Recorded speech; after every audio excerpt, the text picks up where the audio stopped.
لیکن عورت کے پاس جو سب سے بڑا ہتھیار ہوتا ہے نا, یہ بہت اچھی طرح سمجھے بات کو, یہ ہمارے معاشرے میں میں نے اچھے اچھے علماء کو دیکھا ہے کہ عورت نے کسی پہ الزام لگایا اور ان علماء نے یقین کر لیا, علماء کو دیکھا ہے میں نے.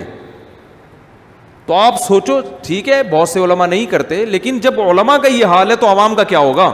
میرے پاس ایسے کیس آ چکے ہیں, ایک عورت کو طلاق ہوئی, اس نے میرے شوہر پہ فحش الزام لگایا, وہ کیس آیا 2-3 علماء کے پاس, انہوں نے کہا یار اس بندے کو دیکھو کیسا آدمی ہے, اس کی بیوی اس پہ الزام لگا رہی ہے. میں نے کہا آپ نے تحقیق کی ہے کہ یہ الزام صحیح بھی ہے کہ غلط ہے؟ کہہ رہے ہیں یار یہ معصوم بچی لڑکی رو رہی ہے, غلط نہیں ہو سکتی. تو میں نے کہا کہ کیونکہ میں ان میاں بیوی کے حالات پہلے سے جانتا تھا, میں پہلے سے جانتا تھا, مجھے پتا تھا یہ عورت کیا کہہ رہی ہے غلط.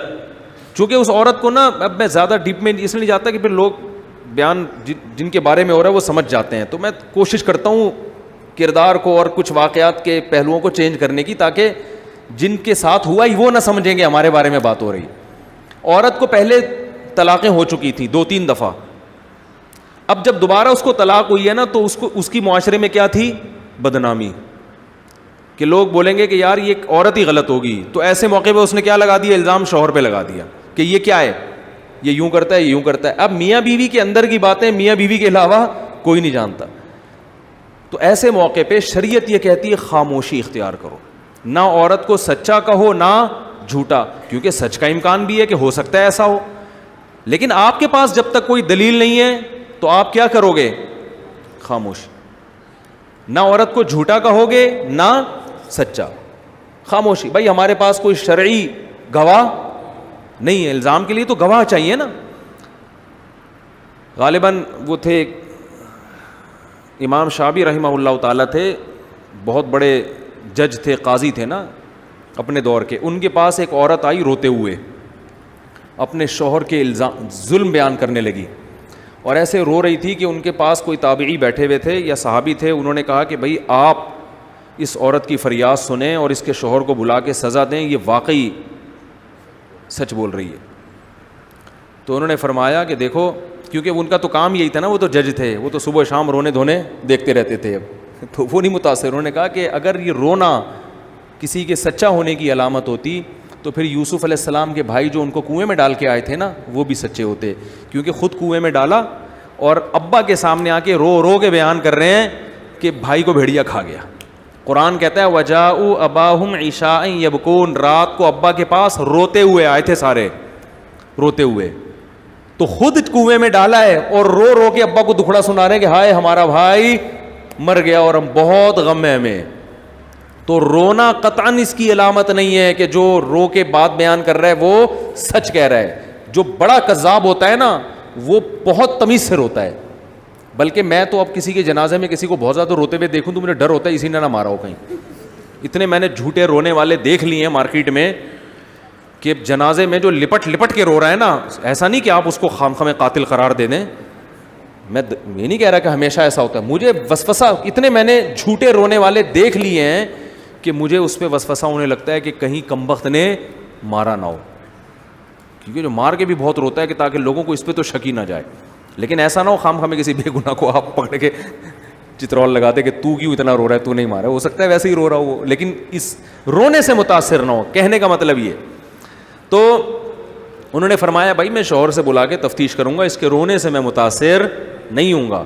تو بعض خواتین یہ کرتی ہیں, شوہر کے جب دیکھتی ہیں کہ بدنامی سے بچنا ہے تو کیا الزام لگاؤ, فحش, چوری کا نہیں لگائیں گی الزام, اور یہ نہیں لگائیں گی کہ بے نمازی ہے, یہ نہیں لگائیں گی کہ یہ ایسا ہے ویسا ہے یوں ہے, نہ الزام لگے گا تو کیا سب سے بڑا حربہ ہے کہ یہ لڑکیوں کو تاڑتا ہے. ٹھیک ہے نا, یہ کردار کا کیا ہے, 2 نمبر ہے. اور اس الزام کو لوگ فوراً ہاتھوں ہاتھ لیتے ہیں, چاہے وہ کوئی بھی ہو, کوئی سیاسی لیڈر ہو اس کی بیوی الزام لگا دے, یا کوئی مذہبی لیڈر ہو اس کی بیوی لگا دے. تو یہ جب اختلافات ہوتے ہیں تو الزام دبا کے ایک دوسرے پہ لگتے ہیں. مرد بھی آج کل لگانے لگے ہیں, وہ عورت پہ الزام ڈال دیں گے. یہ ایک خاتون بڑی مشہور خاتون ہے, آپ لوگ بھی جانتے ہیں, نام نہیں لوں گا, ان کے میاں نے عورت پہ فحش الزام لگائے. میرے پاس کیس آیا تھا, مجھے پتا تھا کہ اس بندے نے جھوٹے الزام لگائے ہیں. تو اب مرد بھی ایسا کرنے لگے ہیں, کیونکہ فحش الزام کو نا لوگ جلدی مان لیتے ہیں کہ یار یہ تو میاں بیوی, یہ تو اس کی بیوی ہے, یہ تو زیادہ اچھی طرح سے جانتا ہوگا. لہذا اپنی عزت بچانے کا آج کل سب سے بہتر طریقہ ہے کہ سامنے والے کو بد کردار کہہ دو.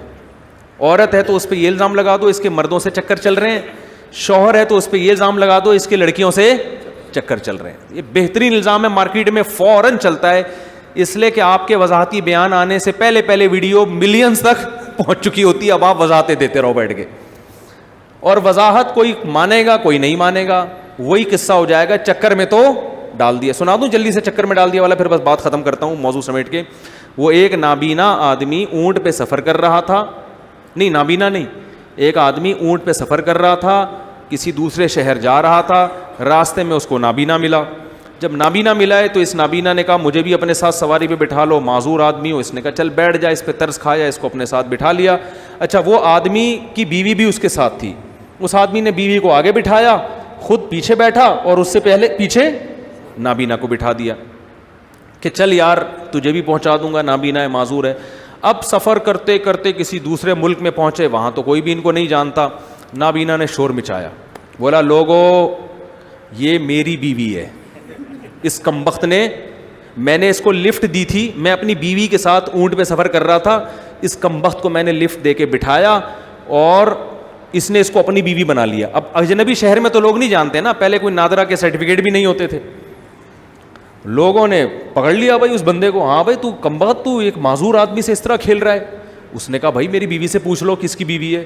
بیوی سے پوچھا, اس نے کہا میں تو اس آنکھوں والے کی بیوی ہوں, نابینا کی تھوڑی ہوں. اصل میں یہ میری بیوی تھی, جب اس کو اجنبی شہر میں آئی ہے تو اس کو آنکھوں والا بندہ مل گیا, تو دونوں نے آپس میں کیا کیا ہے, مکا کیا ہے, کیونکہ اجنبی شہر ہے, یہاں تو کوئی نہیں جانتا کون کس کی بیوی, دونوں ملے ہوئے ہیں.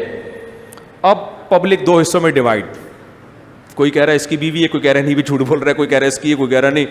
وہ پھڈا ہو رہا ہے لوگوں میں, لوگ کہہ رہے ہیں یار دیکھو معذور آدمی سے ناجائز فائدہ تو لوگ اٹھاتے ہیں نا, یہ اٹھایا اس کی بیوی بھی ہو. تو یہ نابینا بیٹھا ہوا ہے کہہ رہا ہے یار بیوی مل گئی تو ٹھیک ہے, نہیں ملی تو چکر میں تو ڈال دیا نا. وہ کونے میں بیٹھ کے کیا کہہ رہے ہیں, اگر اس جھگڑے میں میرے حق میں فیصلہ ہو گیا تو فری کی بیوی مل جائے گی, نہیں ملی تو چکر میں تو اس کا تو اپنا مزہ ہے. کنفیوز تو ہو گئے نا لوگ, کچھ طرز تو کھائیں گے نا.